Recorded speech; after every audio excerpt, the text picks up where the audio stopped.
1000 views saja susah. Datanglah para artis yang mereka bikin konten naik gunung juga. Terus siapa aja sih mereka? Ya kayak Adinda Thomas, Rika Sars. Kalau Zawin itu, nah ini agak lucu nih. Lu kalau ngetik di pencarian YouTube tentang pendakian gunung, pasti yang banyak muncul itu pertama artis-artis itu yang gue bahas, yang kedua adalah cerita kisah pendakiannya, misterinya. Nah, si Zawin ini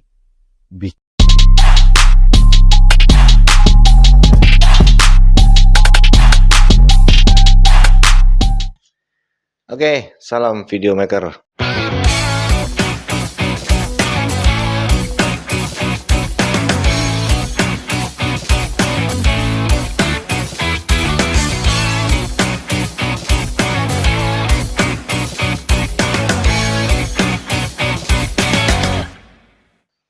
Balik lagi bareng gua.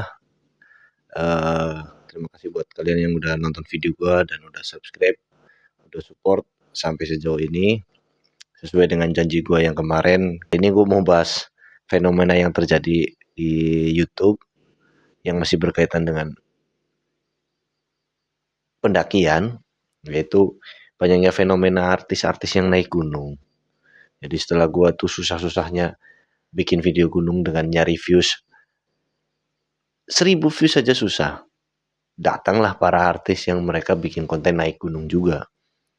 Terus siapa aja sih mereka? Ya kayak Adinda Thomas, Rika Harsa, ada lagi Arafah, Davin Nur, Raymond Yetunka, Firsa Bersari, yang mereka tuh datang dari entertain dan mereka bikin video tentang pendakian dan jutaan juga viewsnya, gila-gilaan juga. Di awal-awal gue ngapain mereka datang ke sini? Bikin video pula. Gue bikin video YouTube aja tentang pendakian. Oh, ya oke lah, gue bikinnya pakai handphone doang, terusan ceritain perjalanannya dengan gak ada tim, cuman pakai handphone dan ceritakan keadaan selama gue pendakian. Mereka tentu dapat tim, bikin produksinya mahal juga, dapat kameramen sendiri, porter sendiri, ya walaupun ada juga yang mereka bawa barang sendiri, cuman kan produksinya lebih keren lah.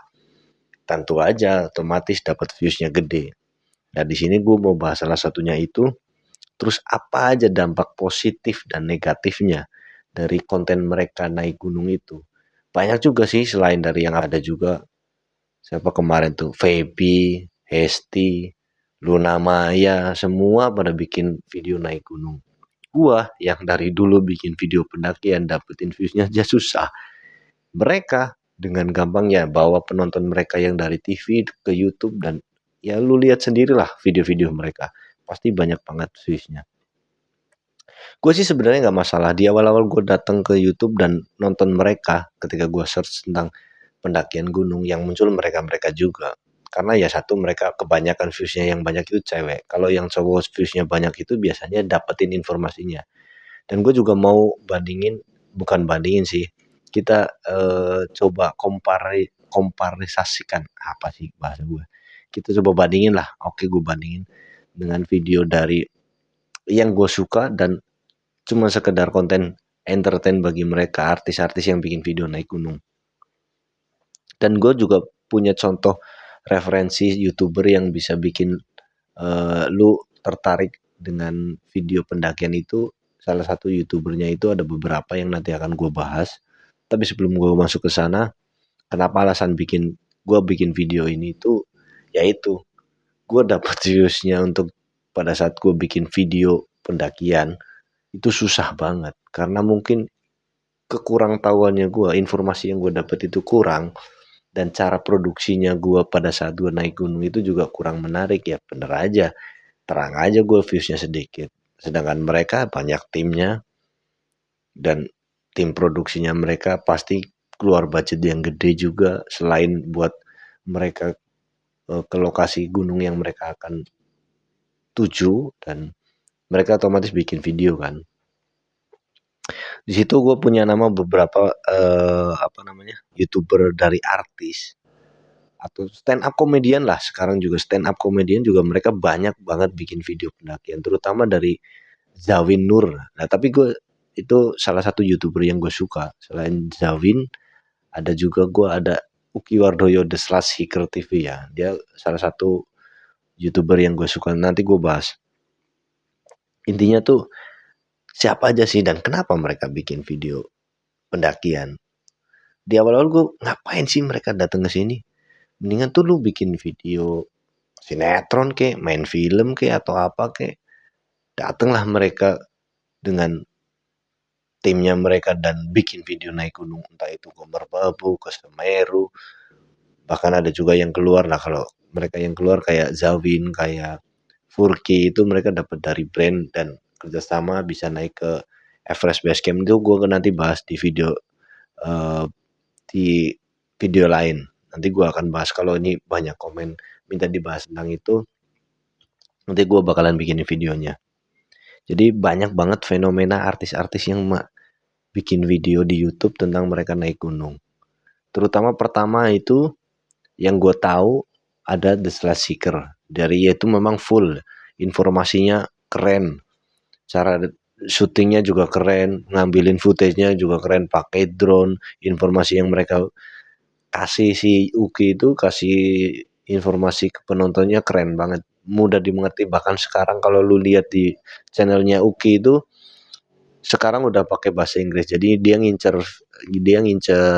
penonton-penonton luar juga biar bisa datang dari luar untuk bisa naik gunung di Indonesia. Karena di gunung-gunung di Indonesia itu keren-keren banget views-nya, jalurnya.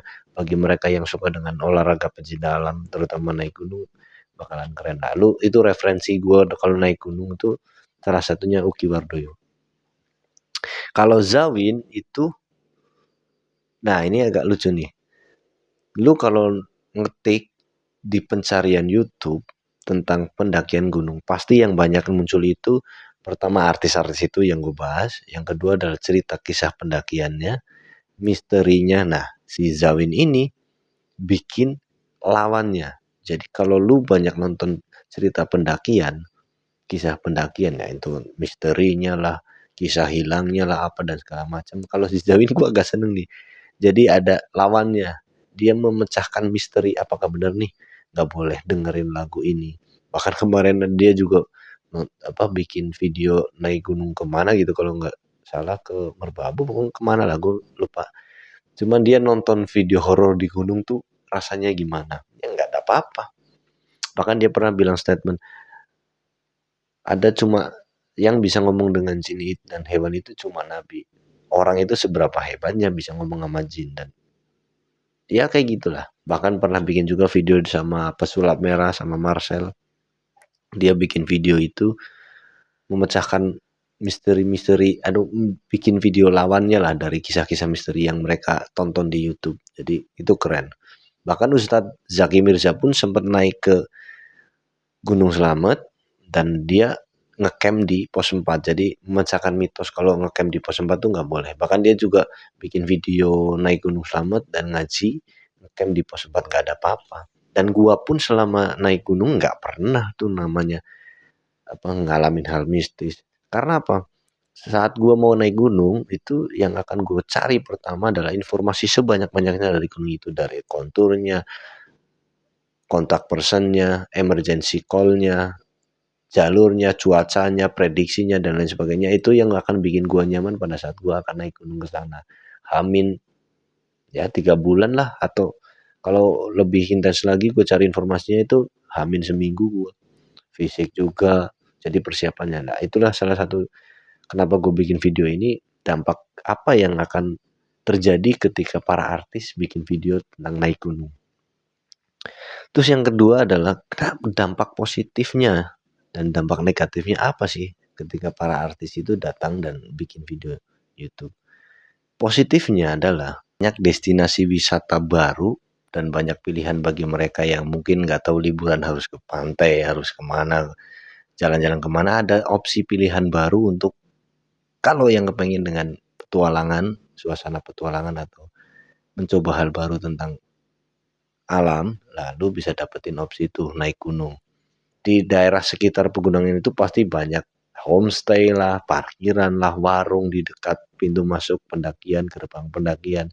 Pasti banyak jalur-jalur baru dari gunung yang dulu tuh sebenarnya kalau lu naik gunung yang pertama, kalau orang-orang yang udah pernah naik gunung dari zaman dulu, zaman baheula lah, pasti kalau naik gunung itu ke juru kuncinya. Kalau sekarang kan ya adalah base campnya, ada pengurusnya, ada BUMDesnya biasanya di situ. Terus UMKM di situ tuh kayak bikin merchandise, bikin tempat istirahat, penginapan, dan warung-warung di sekitar situ tuh banyak ya, banyak mendapatkan hasilnya lah, banyak mendapatkan income dari pendaki-pendaki para pendatang baru yang kepengen naik gunung. Dampak negatifnya yaitu banyak pendaki-pendaki FOMO yang mereka nggak tahu tentang tekniknya, tahu tentang cara peralatannya, tahu tentang semua perihal yang berkaitan dengan alam itu mereka asal-asal naik aja ya. Kayak gitu dampaknya. Mereka banyak yang kena hipotermia lah, kehujanan, dan nggak nyampe di puncak lah. Pokoknya dievakuasi lah. Dan sebenarnya mereka merugikan diri sendiri karena mereka nggak tahu tekniknya, nggak tahu persyaratannya, nggak tahu informasinya, yang sebenarnya asal-asalan ikut aja. Jadi banyak pendaki FOMO yang nggak berpikiran cerdas dan asal ikut naik dan akhirnya merugikan. Kayak gitulah. Kalau menurut gue sih buat para pendaki FOMO think smart dan lu belajar dulu lah. Minimal lu gak usah naik langsung ke 3.000, minimal ya yang di atas 1.000, 2.000 camping, have fun lah, have dengan teman-teman di bukit di mana lah, biar lu ngerasain dulu lah apa namanya suasana naik gunung, dan lu coba bawa beban berat di carrier lu. Lalu nanti setelah itu minimal lu didampingi dulu lah dengan yang udah berpengalaman naik gunung di atas 2.000 lah. Setelah itu barulah kalau lu mau naik di atas 3.000 terserah lah kalau lu udah banyak pengalaman. Jadi kayak gitu sih menurut gua. Terus apalagi yang mau gue bahas yang ketiga yaitu ya konten yang bagus itu ya, referensinya ya tadi satu si Uki Wardoyo dan yang kedua Zawin Nur yang menurut gue itu keren banget bikin video lawan dari video cerita-cerita mistis. Dan menurut gue sih kalau lu ketik pendakian gunung di YouTube atau di Google atau dimanapun itu pasti yang jadi top up itu biasanya cerita-ceritanya. Dan gue nanti bakalan bikin video is that real or fake. Jadi sebenarnya itu bener nggak sih cerita dari mereka yang mengalami itu? Sebenarnya karena apa, jujur aja gue nggak pernah selama hampir dari tahun 2008 gue ikut pendidikan sampai sekarang, gue hampir di gunung di Pulau Jawa dan Lombok itu naik gunung itu nggak pernah, sama sekali nggak pernah yang namanya mengalami hal mistis, cerita mistis. Dan alhamdulillah sampai gue detik ini bikin video ini tuh aman-aman aja, nggak ada tuh cerita mistis. Itulah.